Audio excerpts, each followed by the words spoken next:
Walaupun KPU terus melakukan rekapitulasi suara, namun nampaknya sejumlah pihak ini sudah mulai ancang-ancang Karena waktu juga menyiapkan ya. amunisinya untuk juga nanti melakukan gugatan sengketa pemilu di Mahkamah Konstitusi. Apa strategi yang akan digunakan para tim ses nanti kita hadirkan, tapi kita lihat dulu informasinya berikut ini.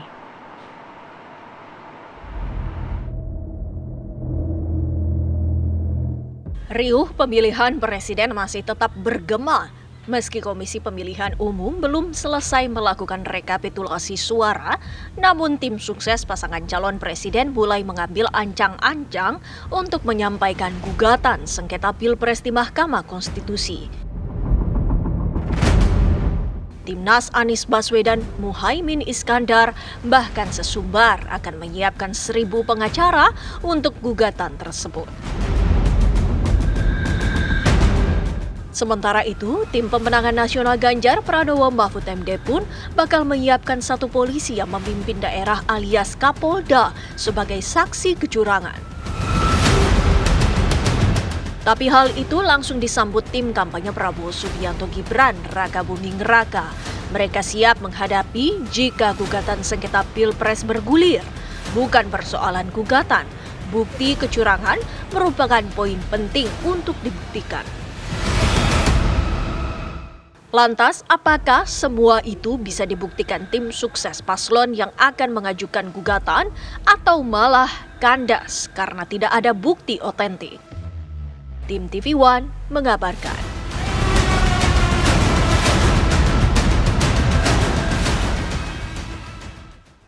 Nampaknya pertarungan tidak hanya sampai di kampanye, kemudian di bilik suara, tapi juga sampai di MK ini ya. Karena Ramaian nanti akan kembali berlangsung. saya agak flashback Gimana di nggak ramai? tahun Ada 1.000, ada 100, ada 36. Bener, saya flashback di tahun 4 tahun yang lalu ya, 2019. Saat itu saya juga lagi live di MK kan, banyak demo gitu ya, sampai malam nggak selesai. Apakah ini juga cukup panjang nantinya prosesnya? Makanya Rati pagi ini live dulu aja, spill nih orang-orang nanti akan berjibaku juga di Mahkamah. Betul sekali ya, kita sudah kehadiran di samping saya ada Bang Habibur Rahman, Wakil Ketua TKM Prabowo Gibran. Assalamualaikum, selamat pagi. Selamat pagi.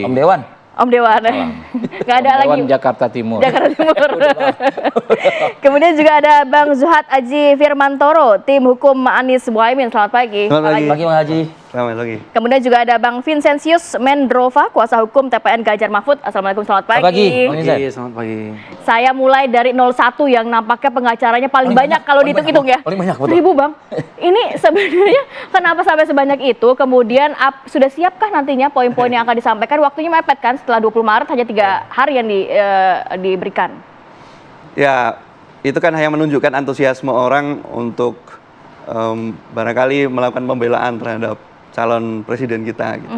Yang kedua juga mungkin banyak orang tergerak karena melihat situasi pemilu 2024 yang banyak melukai perasaan keadilan banyak orang gitu ya.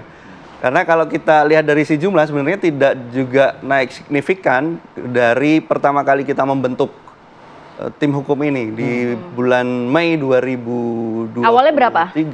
Memang sudah kami itu kalau ngukur apalagi di Indonesia gitu, itu sudah 1.000 lebih Mbak sebetulnya. Oh, oke. Jadi ini nggak ada yang volunteer baru-baru ini ya? Sudah dari awal ya?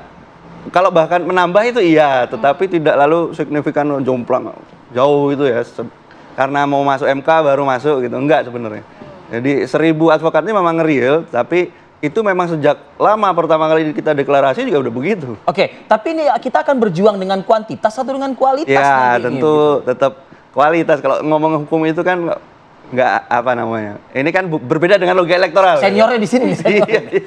Berbeda dengan logika elektoral, kita tetap penegakan hukum itu kan ngomong kebenaran, bukan. Ya. Tapi optimis nggak kalau kita lihat di setiap pemilu, sengketa pemilu juga ada kan? Tapi dari setiap pemilu ini nampaknya kandas di tengah jalan. Optimis kali ini akan terus berlanjut? Ya kalau melihat dari situasi yang ada sekarang, kita masih tetap optimis bahwa Mahkamah Konstitusi akan tetap mengetengahkan keadilan substantif daripada keadilan prosedur. Sebab kita melihat bagaimana banyak kekosongan hukum yang hari ini kita alami gitu ya. Bawaslu misalkan ketika ditanya terkait beberapa putusan menjawab ya kewenangan kami hanya di situ misalkan. Nah ini kan perlu terobosan-terobosan hukum ya, dan itu kita harapkan MK berperan di situ. Lebih fokus ke sana ya, tidak dengan mengedepankan bukti-bukti yang ada begitu. Oh tetap bukti-bukti dong. Kita mendalilkan soal pelanggaran itu kan pasti ada buktinya, nggak mungkin nggak ada bukti. Sudah disiapkan bukti itu? Oh sudah. Kan kita prepare itu sejak lama. Nah bukti itu arahnya kemana itu dia? Arah ke paslon yang mana maksudnya? Ke paslon yang mana? Oh, kalau di MK itu kan logik normanya yang digugat kan KPU ya. Ya. Nah KPU nanti akan memenangkan paslon yang mana, itu yang akan kita mohon. Oke, mulai berasa nggak sampai detik ini Bang Habib, saya geser ke 02 nih, bahwa bukti-bukti itu semua nanti akan mengarah ke 02, paslon 02? Ya, jadi sebenarnya nanti model persidangan di MK kan kami akan hadir sebagai pihak terkait. Ya, beda dengan teman-teman sebagai pemohon. Ya, kami kan udah berasa tuh ya? Ya pasti lah. Kan udah jelas sudah berapa provinsi ya kan. Kalau nggak berasa nggak menyiapkan pengacara juga 38 yang tergugat ya. adalah KPU, pihak terkaitnya kami. Secara hukum sebenarnya kewajiban kami ini cuma nangkis-nangkis saja. Selain nangkis tipis-tipis gitu kan. Yang berjibaku membuktikan memang lebih berat di rekan-rekan ini. Cuma memang kami ingin menyampaikan mereka ya kayaknya. Ya, ingin menyampaikan fakta-fakta yang penting juga untuk diketahui oleh masyarakat. Bahwa memang pemilu ini disebut, nah misalnya ada Mbak Lulu bilang pemilu paling brutal, ya kan ya. Anda tadi barusan juga di awal menyebut. Ya, kami sepakat. Kenapa? Karena kecurangan ya, pihak-pihak yang melakukan kecurangan justru kalah. Brutalnya di situ gitu loh. Orang-orang yang melakukan kecurangan justru sampai saat ini dinyatakan kalah. Ada berargumentasi pihak-pihak ya, kami punya banyak sekali. Kalah. Banyak sekali bukti. Ya. Ada bukti juga? Iya dong. Bukti-bukti yang menunjukkan bahwa justru orang-orang dari 01 atau 03 Bang? Bukti kami, ya kan, bukti orang-orang yang menuduh melakukan kecurangan mereka kalah gitu. Misalnya nih, mulai dari awal nih kalau kita bicara TSM itu kan sistematis itu bicara persiapan. PJ Bupati Sorong, ya kan, itu kan fenomena gunung es, di mana ada PJ kepala daerah ditempatkan untuk memenangkan paslon tertentu. Ini kan nyambung juga dengan PJ Bupati yang di Cilacap, ya kan, yang bikin simbol apa namanya kancing merah dengan simbol 3 jari. Ya. Nyambung juga dengan kepala daerah di Majalengka dan lain sebagainya. Jadi sistematis itu disiapkan, terstruktur itu pejabatnya, ada struktur kekuasaan. Ya, dan masif itu kan menyebar. Tapi buktinya ada Bang itu? Iyalah, itu udah jadi udah putusan Bawaslu semua. Buktinya ada semua, kan Anda ikuti juga dong, ya kan itu semua ada di putusan Bawaslu bersalah. Jadi nampaknya juga 02 nanti ini masih ada lagi misalnya yang soal di hari H itu kan, kasus Wonogiri, Wonosobo, kasus tercoblos paslon nomor 3 di Kuala Lumpur. Ya, kemudian juga kasus-kasus pemerintah dugaan digunakannya struktur Kemendes, ya kan, struktur Kementerian Kemendes ya, Kementerian Tenaga Kerja dan Kemendes kan sudah dilaporkan juga terkait misalnya Jubirdes, juru bicara desa mereka itu ternyata direkrut dari tenaga pendamping profesional desa, ya kan. Begitu juga Kementerian Tenaga Kerja, di mana ada acara bina penempatan tenaga kerja, ternyata berubah menjadi sosialisasi paslon 1. Bukti ada juga? Ya itu udah ada bukti semua, ya sudah dilaporkan semua. Nah itu kan masyarakat harus tahu, ya kan ya. Nah tinggal memang nanti kalau kita bicara, kami nggak apa namanya, karena kami bukan penggugat, ya target kami bukan membuktikan bukan menghadirkan itu ke MK, ya kan ya. Lalu menyatakan paslon tersebut dikurangi suaranya, nggak begitu, karena kan kami sudah unggul, sudah menang. Karena kan di undang-undang pemilu bahwa kalau nggak ada pengaruh terhadap hasil ya nggak dipersoalkan lagi. Malah kalau digugat cuma kurang ya. Jadi ini hanya sebagai gambaran ke masyarakat bahwa memang ini brutal karena mereka banyak pihak yang melakukan kecurangan, sekarang teriak-teriak menuduh terjadinya kecurangan. Nah, ini yang semua pihak punya masing-masing bukti begitu ya. Nampaknya Bang Vincent bagaimana tanggapannya? Bang Vincent nih jawabnya nih. Cukup banyak tadi bukti-bukti yang dikeluarkan, tapi juga pembuktiannya nanti 50% dari total provinsi loh. Harus ada pembuktian dari pihak Anda dan juga 01 nantinya sebagai penggugat. Ya, yang pertama tentu kalau tadi kata Bang Habib, ada listnya ya, bahwa ini adalah pemilu yang brutal, ya kita dulu sepakat pada parameter itu ya. Bahwa memang kita sangat melihat bagaimana kebrutalan pemilu kita. Ini kalau kita berbicara dari hulu ke hilir, ya tentu kita sangat memahami bahwa siapa sumber dari persoalan kebrutalan pemilu 2024 ini. Bahasanya udah kebrutalan jadinya ya sekarang ya. Karena kan disampaikan saya mau mengutip dulu, Mbak dari 02 setuju ada kebrutalan pemilu kan di situ. Dilakukan oleh nah yang itu sekarang parameter menyatakan kita kalah. dulu kan. Nah, Ya, yang dilakukan oleh orang yang sekarang menyatakan kalah. ya. Oke. Jadi ini kebrutalan itu kalau kita berbicara dari hulu ke hilir, tentu kita sangat memahami persoalan yang banyak dikritisi masyarakat sebelum pencoblosan itu sejak misalnya ada putusan Mahkamah Konstitusi. Ini kita harus clear dan juga harus menjelaskan ini ke masyarakat. Ini adalah sumber dari persoalan pertama. Bagaimana terjadinya nepotisme yang nyata, ada presiden, lalu kemudian calon salah satu paslon, yaitu cawapres itu anak kandung dari presiden yang sedang menjabat. Tentu ini menjadi persoalan pertama dari hulu ke hilir. Itu masuk bagian TSM itu menurut Anda? Ya tentu nanti kita akan membuktikan itu. Di sini kami tidak bisa menyampaikan secara detail ya, karena itu materi permohonan kami di MK. Tetapi bahwa persoalan di pemilu 2024 ini kita harus berbicara dari hulu ke hilir. Itu satu. Yang kedua, kalau berbicara relasi hubungan tadi atas nama nepotisme tadi, maka seyogianya dan ini nyata di masyarakat bahwa siapa yang memiliki kemudahan, siapa yang memiliki akses, siapa yang memiliki kekuatan koordinasi di pemilu 2024 ini tentu kita tidak bisa memungkiri bahwa itu adalah paslon yang memiliki relasi hubungan kedekatan dengan kekuasaan. Dari tadi Bang Vincent ini mengatakan relasi hubungan begitu. Tapi kan kubu Anda juga yang melontarkan kemudian, ini konkret aja nih Bang Vincent. Jenderal, ada jenderal bintang 2, jabatan Kapolda. Kalau tadi kan Bang Habib mengatakan teknis tuh, real, Sorong, Cilacap. Wilayah-wilayah mana saja. Kalau Anda? Ya tentu gini, kalau berbicara banyak kecurangan, ya itu terjadi misalnya sebelum pencoblosan. Bagaimana misalnya terjadi intimidasi di masyarakat, bagaimana terjadi mobilisasi, bagaimana mengundang aparat desa, itu nyata. Bagaimana kemudian dilakukan pemanggilan kepada kepala-kepala desa, dan ini bukan 1-2 yang kita dapat informasi. Kalau bukti yang Anda punya ini pada saat pencoblosan.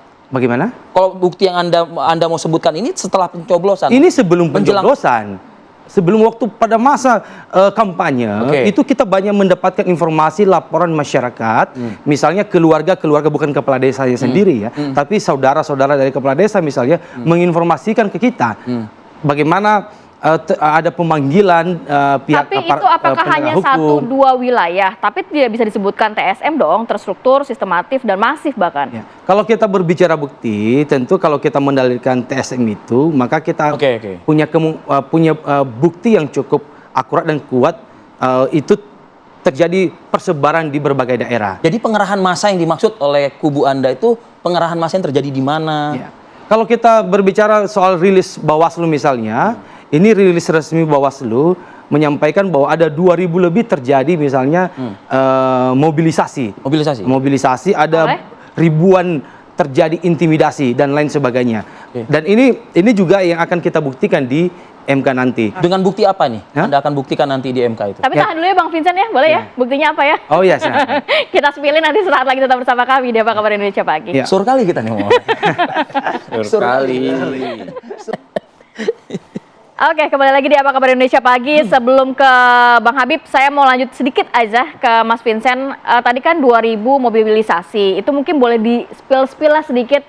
Nanti amunisinya, emang 2.000 mobilisasi kemana, oleh siapa, kemudian apa saja yang dipersiapkan nantinya di MK? Ya, nanti ini pertanyaan bagus ya. Tentu nanti ini juga salah satu yang akan kita buktikan di MK nanti. Tentu kami tidak bisa mengungkap di sini. Kalau materi yang padahal pertanyaan bagus, jawabannya harus bagus loh seharusnya loh. Biarkan itu menjadi ranahnya di Mahkamah Konstitusi. Itulah nanti tugas kita untuk membuktikan bagaimana terjadinya terstruktur, sistematis dan masif pada pemilu 2024 ini. Baik yang sifatnya tadi mobilisasi, baik yang sifatnya tadi intimidasi, baik yang sifatnya intervensi kekuasaan. Kita akan mendalilkan sekaligus kita akan membuktikan nanti di Mahkamah Konstitusi. Jadi sosok Kapolda yang disebut oleh kubu Anda itu yang menggerakkan massa, memobilisasi massa, atau mengetahui ada penggerakan mobilisasi massa tersebut tapi tidak berbuat apa-apa? Ya, jadi gini, kalau berkaitan dengan saksi, kualitas saksi, apa yang dilihat, apa yang dirasakan, apa yang dialami, ini nanti akan diutarakan lebih konkret, lebih jelas di Mahkamah Konstitusi.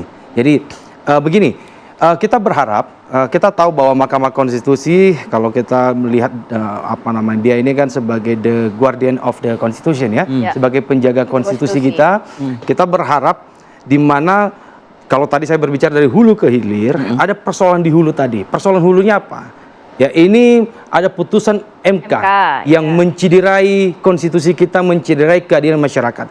Kita berharap, saya tanggapi kita berharap dengan nantinya gugatan di MK, di hilirnya ini bisa mengembalikan marwah dari konstitusi. Jadi dari hulu ke hilir ada begitu ya? Mengembalikan kepercayaan masyarakat terhadap Mahkamah Konstitusi. Kita berharap seperti itu, dan kita meyakini itu Mahkamah Konstitusi, hakim-hakim MK, meskipun kemarin gara-gara putusan 90 semuanya diputus melanggar kode etik, tapi mudah-mudahan kita berharap ini mengembalikan marwah.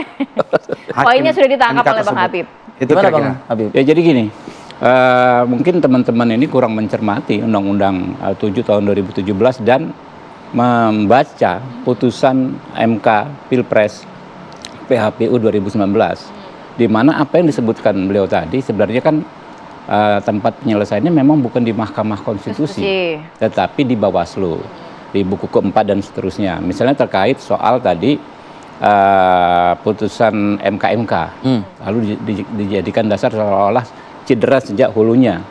Padahal di undang-undang diatur di 469. Kalau Anda keberatan dengan SK KPU, itu kan SK tuh, penetapan Gibran sebagai cawapres, maka Anda bisa mengajukan yang namanya sengketa proses ya di Bawaslu. Tapi sampai detik ini kan nggak ada. Begitu juga klaim soal presiden dinyatakan terlibat menguntungkan salah satu paslon. Diatur juga di undang-undang tersebut. Kalau Anda keberatan, maka ada pasal 547. Ada nggak diajukan? Penyelenggara negara. Ada nggak diajukan? Ya kan? Nggak ada kan? Penyelenggara, saya cek di Bawaslu sudah, ya nggak ada. Soal presiden itu udah menggunakan program, jabatan, anggaran, itu nggak ada. Nah, jadi kemudian yang terakhir nih Kapolda. Saya sih sebagai orang praktisi. Ada di Komisi 3 loh? Nanti, praktisi di MK, bukan hanya Komisi 3. Oke. Nah, ini kan alumni MK lah, lawyernya kan istilahnya ya kan.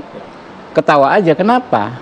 Ini perkara muncul dari mulutnya Pak Henry Yosodiningrat minggu lalu aja. Kemana ketika waktu sebelum pencoblosan ada pasal 547 tersebut. Kalau Kapolda itu kan pejabat negara melakukan tindakan atau mengetahui adanya tindakan menguntungkan salah satu paslon dengan memanfaatkan institusi Polri, itu ada pidananya, bos.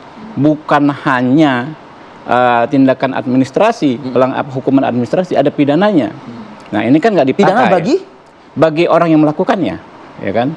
Kenapa nggak dilaporkan oleh orang yang tahu? Kapolda kan tahu kan, dia penegak hukum, dia tahu, harusnya dia laporkan. Nah, ini semua kan nggak ada yang ke Bawaslu yang didalilkan. Makanya ketika mau hari pencoblosan, kami tuh menunggu ada nggak nih pelaporan ke Bawaslu, karena itu hari terakhir.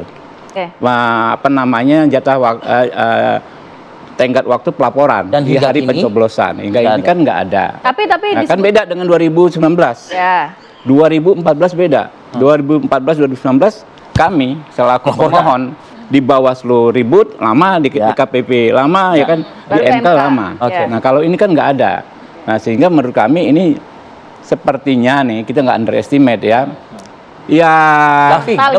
Mental. Ya, jauh lebih ringan lah yang akan kami lakukan nanti di MK gitu loh, dibanding yang sebelumnya. Jadi ini saja kita permohonan ya kan, bahwa MK tidak menjadi mahkamah kalkulator dan lain sebagainya. Itu pertimbangannya segini di putusan Mahkamah Konstitusi. Jadi hukumnya ada, Undang-Undang Nomor 7 Tahun 2017. Penafsiran dan penegakan hukumnya ada, PHPU 1 Pilpres 2019. Dua-duanya sudah ada, tinggal dibaca aja gitu. Mas Haji. Jadi gini, seolah-olah kalau tidak ada laporan itu lalu Bawaslu itu tidak punya wewenang untuk menindak atau melakukan penegakan hukum pemilu. Gitu. Padahal Bawaslu itu kan punya wewenang untuk tidak hanya menerima laporan, tapi dia menindak pelanggaran yang dia temukan sendiri. Jadi Bawaslu itu sebenarnya konteksnya tidak pasif. Tapi dari 01 ada nggak laporan yang tadi dipertanyakan? Nggak ada. Nah, apakah lalu ada pelaporan-pelaporan? Pertama, pelaporan ke Bawaslu itu jangan lalu dimaknai hanya pelaporan yang harus dilakukan oleh para peserta pemilu. Tapi Pelapor di dalam Undang-Undang 7 2017 atau di Perbawaslu 8 2022 itu kan warga negara Indonesia yang memiliki hak pilih. Apakah lalu laporan-laporan yang masuk yang dilakukan oleh WNI diabaikan begitu saja lalu dikatakan tidak ada laporan? Kan nggak bisa begitu dong, Mbak. Kita kan harus fair nih. Laporan yang dimaksud itu kan tidak melulu harus misalkan tiba-tiba Pak Ganjar atau Pak Anies datang ke Bawaslu gitu ngelapor gitu ya. Ya kan kita bisa membaca. Tapi menurut 01 ada laporan terkait hal itu? Banyak, Mbak. Banyak laporan ke Bawaslu terkait. Jadi tidak ujuk-ujuk baru di akhirnya enggak dong. Jadi kalau Bang Habib lalu mendefinisikan laporan terbatas hanya harus Mas Anies datang ke, ya nggak begitu cara baca laporannya maksudnya. Nggak ada laporannya nggak ada. Saya udah cek. Yakin, Bang? Nggak ada. Penggunaan program anggaran kegiatan presiden itu nggak ada. Soal Kapolda nggak ada. Bang, kemarin Julhas divonis loh, Bang. Apa? Julhas sebagai Menteri Perdagangan itu muncul vonis. Enggak. Divonis oleh Bawaslu bersalah. Soal cuti, Pak. Iya. Soal cuti. Ada laporan nggak artinya? Ada vonis. Enggak, saya ngomong Anda kan bilang presiden. Kapolda. Beliau yang bilang makanya itu nggak ada gitu loh. Ada laporan sudah divonis Bang Mendak itu. Tapi ada laporan-laporan yang lainnya. Nggak ada kaitan. Mendak itu soal cuti. Ya kan ini soal penggunaan program, anggaran, kemudian struktur pemerintahan itu nggak ada. Kalau cutinya dipermasalahkan berarti kan kampanye terbukti. Nggak ada kampanye orang dia nggak cuti. Itu pendapat Anda. Tapi Kapolda nggak ada, Presiden nggak ada. Nah ini kan yang disampaikan. Kalau PJ Bupati Sorong, kalau Kemenaker Trans yang yang dituduh digunakan untuk kepentingan paslon 2, kalau Kementerian Desa itu ada, kami laporkan semua. Misalkan dulu. Sekarang ada yang bisa bantah, oke itu persoalan kita membuktikan di pengadilan gitu ya.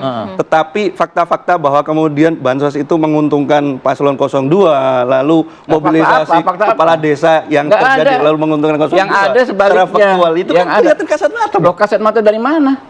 Iya kan, misal di GBK adesi lalu deklarasi dukungan 02 gitu ya. Terus itu ada yang bisa ini kan salah. Inilah manipulasi. Nggak ada putusan Bawaslu update. Saya nggak bicara nggak ada. Makanya manipulasi. Saya kan bilang. Lah tadi bilang awalnya fakta hukum. Bicara soal fakta hukum. Nggak ada. Kenapa dijadikan contoh? Fakta sosial. Nggak ada. Saya nggak bisa membantah itu sebagai fakta sosial. Kita bicara hukum. Sekarang kita bicara hukum, Bos. Iya, Bang. Masih Anda bicara hukum nggak sekarang? Selanjutnya kita akan bicara hukum nggak? Baik, oke. Sudah membuktikan dan sudah dibuktikan itu tidak terbukti. Tidak terbukti, membuktikan apa orang sudah nyatakan nggak terbukti kok. Jadi kan nggak ada. Bawaslu itu Bang Habib, kita kasih kesempatan. Ada situasi. Kan penting saya tanggapi dong. Ada situasi. Yang ditanggapi, Bang. Dia menyampaikan. Ada situasi di mana Bawaslu mungkin wewenangnya terbatas. Ada situasi di mana secara spesifik kita wewenang Bawaslu. Nah, itu yang kita sebut sebagai. Ini belum di ruangan sidang MK. Kalau Bawaslu kita sebut sebagai ada kekosongan hukum tadi, dan kita mohon MK itu kan nggak dilaporkan ke DKPP, Bang. Ini kami berharap MK itu bisa melakukan terobosan hukum di situ, gitu. Ibarat kita sering mengibaratkan orang yang sedang memeriksa darah itu. Kan kita ingin MK itu menjadi dokter, bukan menjadi petugas lab. Kalau petugas lab itu dia hanya membaca hasilnya tanpa memeriksa. Oke, mungkin yang dimaksud Bang Habib adalah ini fakta sosial tapi bisa dibuktikan nggak secara hukum? Ya, itu nanti di persidangan. Itu maksud saya. Di persidangan MK itu nanti. Kita lanjutkan diskusi kita usai jeda. Periode berikut kami akan kembali.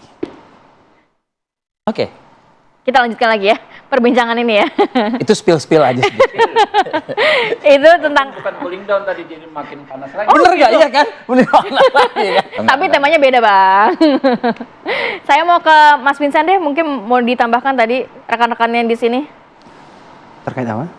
Terkait bukti-bukti, kemudian juga tadi kan dikatakan sebenarnya ada fakta-fakta sosial kalau dari 01 yang sebenarnya nanti akan dibuktikan di MK juga. Ya, pertama, kalau tadi disinggung oleh Pak Habib bahwa tidak ada laporan-laporan di Bawaslu, karena ini menyinggung soal sengketa proses, kita menyampaikan bahwa kalau berkaitan dengan laporan, mungkin bukan hanya di Bawaslu RI, tapi di berbagai daerah, di Bawaslu provinsi maupun juga kabupaten kota, itu kita juga membuat laporan-laporan ya, berkaitan dengan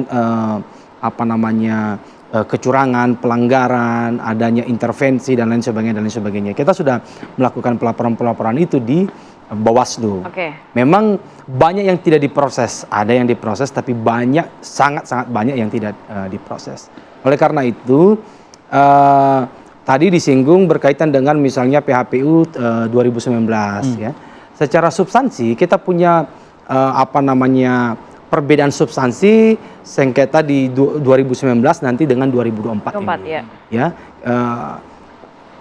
Mungkin nanti materinya saya tidak bisa sampaikan di sini ya, karena ini nanti akan menjadi materi yang akan dibacakan dan akan dibuktikan dalam persidangan. Tetapi secara substansi ini berbeda gitu ya. Tadi saya sudah sampaikan ini dari hulu ke hilir. Dan kalau kita berbicara hulu ke hilir ini berbeda kejadian di 2019 gitu ya. Ini tidak terjadi di 2019 ya. Jadi makanya tadi kalau Bang Habib bilang ini pemilu yang brutal, ya memang lebih brutal dari sebelum-sebelumnya, dan memang ini kita sepakat terhadap parameter itu. Jadi tapi kalau tadi yang saya tangkap pernyataan dari Bang Habib, seharusnya kan momentum kecurigaan Anda atau dugaan-dugaan temuan-temuan Anda itu harus bisa dilaporkan pada saat kemarin gitu loh, bukan nanti pada di sidang MK begitu. Ya, gini, kita paham soal apa yang dimaksud tadi mengenai Undang-Undang Nomor 7 Tahun 2017 itu tadi yang saya sampaikan, bahwa substansi dari permohonan PHPU kita ini memiliki perbedaan di 2019 gitu. Kita punya substansi yang akan kita uji dalam persidangan di MK. Kita meminta ada terobosan hukum karena kita melihat banyak kekosongan hukum yang terjadi termasuk di dalam Undang-Undang Nomor 7 Tahun 2017 ya tentang undang-undang pemilu tersebut. Nah, inilah nanti yang akan kita sampaikan di MK. Oleh karena itu kita menyiapkan segala bukti baik yang sifatnya dokumen maupun saksi-saksi dan saksi ahli. Kita sudah menyiapkan itu dan kita sudah berkomunikasi. Jadi saksi-saksi itu benar adanya ada ya? Oh, karena tadi yang dikhawatirkan oleh Bang Habib, kalau tidak benar itu nanti adanya, itu berujung kepada pidana. Ya, saksi kita ada, ya. Begitu ya Bang Habib tadi ya? Jadi gini, ini juga saya harus luruskan ya. Nggak boleh potong. Saya harus luruskan ya. Ini gara-gara jangan nanti gara-gara statementnya Bang Habib ini malah menakut-nakutin saksi. Enggak. Begini, saksi ini kalau berbicara kualitas saksi itu yang melihat, merasakan, yang mengalami sendiri gitu ya. Jadi saksi menyampaikan apa yang dilihatnya, apa yang dirasakannya, apa yang dialaminya di persidangan itu. Tentu berdasarkan baik sifatnya petunjuk, bukti-bukti yang menunjukkan bahwa ketika saksi itu melihat, menerangkan kebenaran seharusnya dalam bisa melakukan sesuatu dong saksi tersebut. Bagaimana? Ketika dia melihat, mengetahui ada sesuatu, bisa dong seharusnya dia melakukan sesuatu terhadap itu. Ya, nanti kita buktikan di persidangan. Nggak usah buru-buru. Saksi, kapasitas saksinya ini nanti akan kita sampaikan di persidangan. Cukup banyak Bang nanti saksi yang dihadirkan? Ya, kita punya beberapa saksi itu persebarannya di berbagai wilayah ya, karena menurut kita kecurangan ini sudah terjadi di hampir semua wilayah. Hampir semua? Hampir semua wilayah. Berarti lebih dari 80%, lebih dari 80% menurut Anda? Ya, ini nanti yang akan kita hadirkan di persidangan. Ini mau baca apa nih Bang Habib nih? Bang Habib Jadi gini, dari 473 ya. Tentang? Ayat 3 secara jelas-jelas, ekspresif verbis menyatakan perselisihan penetapan hasil suara itu meliputi perselisihan yang dapat mempengaruhi penetapan hasil pemilu. Nah, ini yang tadi dikatakan bahwa MK diminta untuk membuat terobosan dan lain sebagainya. Jadi nggak hanya apa yang tercantum di undang-undang secara jelas, secara ekspresif verbis tadi diminta oleh rekan-rekan ini, sahabat-sahabat saya. Nah, ini sudah disikap di MK. Ketika yang di PHPU itu, maka saya bilang baca baik-baik. PHPU 1 tahun 2019 dinyatakan MK tidak bisa dalam saat yang sama mengadili permohonan hasil perselisihan hasil pemilihan umum sekaligus melakukan judicial review. Terobosan itu kan merubah undang-undang, mengabaikan undang-undang dan lain sebagainya. Menurut MK itu harus dilakukan dengan yang namanya uji materi. Jadi kalau menginginkan kewenangan MK bukan hanya sebagai sebagaimana disebut di 473 ini yang ekspresif verbis hanya terkait hasil yang bisa merubah. Ya. Dia ngomong hal-hal lain yang disebutnya substansi dan lain sebagainya, itu harus melalui uji materi. Jadi nggak bisa PHPU perselisihan hasil pemilihan umum digabung dengan PUU pengujian undang-undang. Itu nggak bisa artinya itu melemahkan yang dinyatakan oleh MK. Itu dinyatakan MK begitu. Silakan begitu Bang Vincent. Ya, tadi saya tidak mengatakan persoalan menguji atau judicial review di MK ya. Ini ada karena substansi kita, tadi saya sudah sampaikan, ini ada perbedaan dengan substansi di Pilpres 2019. Kita melihat ada kekosongan hukum. Di kekosongan hukum itulah kemudian hakim bisa mengambil alih, di mana di dalam Undang-Undang Nomor 7 Tahun 2017 itu tidak menyelesaikan persoalan yang terjadi di pemilu 2024 ini, karena ini kan kasuistik ya. Jadi justru itulah yang akan kita dorong, bahwa ketika terjadi kekosongan hukum, misalnya berkaitan dengan TSM, terstruktur sistematis dan masif, sebelum adanya Undang-Undang Nomor 7 Tahun 2017, ini kan diputus oleh MK juga berkaitan dengan TSM ini, kan begitu ya. Nah, kemudian kita melihat bahwa di dalam Undang-Undang Nomor 7 Tahun 2017 ini, ya, ini memang tidak komprehensif, ada kekosongan hukum berkaitan dengan substansi yang terjadi di pemilu 2024 ini mengenai TSM itu. Nah, substansi itulah yang akan kita sampaikan di persidangan di MK, bahwa ada kekosongan hukum dan MK bisa mengambil tindakan terhadap itu. Kekosongan hukum, Bang Habib. Nah, ini apa yang kekosongan hukum itu ya? Kita paham soal TSM itu dalam Undang-Undang 7. Kita paham. Singkat ya, waktu itu sudah habis. 280 dengan 463 di undang-undang ini TSM, politik uang atau kecurangan terstruktur itu jelas. Dia tuh nggak ada kekosongan hukum, bahkan teknis itu. Jadi kalau Pak Vincent bilang terjadi tahun sekian-sekian TSM dan lain sebagainya, nah makanya setelah Undang-Undang Nomor 7 Tahun 2017 itu dibikin detail, semua diselesaikan. Jadi kekosongan hukum itu tidak masuk dalam situ. Ada pasalnya, 2 jelas pasal, ada Perbawaslunya.